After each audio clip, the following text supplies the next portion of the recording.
عاملين ايه؟ يا رب تكونوا بخير. كل سنة وانتوا طيبين.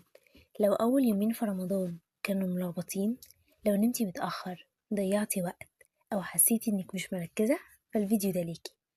طبيعي جدا أول يومين يبقوا ملخبطين.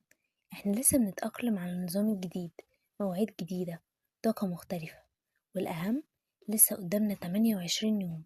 يعني رمضان مخلصش، احنا حرفيا لسه في أوله. مش مهم ازاي بدأنا، المهم اننا نكمل ازاي. فلو حاسة انك محتاجة تلحقي نفسك، تعالي نبدأ من النهاردة. اول حاجة، مفيش حاجة اسمها خلاص ضيعت وقت كتير. كل يوم في رمضان فرصة جديدة. جددي نيتك وقولي يا رب اعمل اللي اقدر عليه. تاني حاجة، حطي هدف بسيط جدا، مش 10 اهداف. اختاري حاجة واحدة بس تبدأي بيها من النهاردة. صفحة قرآن يوميا، صلاة في وقتها، دعاء قبل الفطار.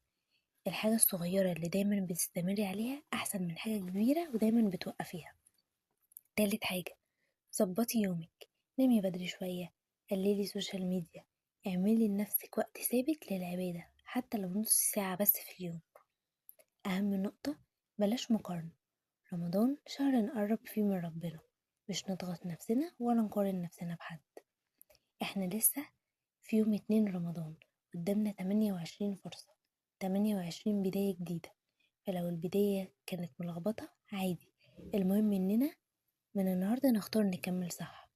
قولولي بقى في الكومنتات، ايه اول حاجة ناويين تبدأوا بيها من النهاردة؟ استنوني في الفيديو اللي جاي.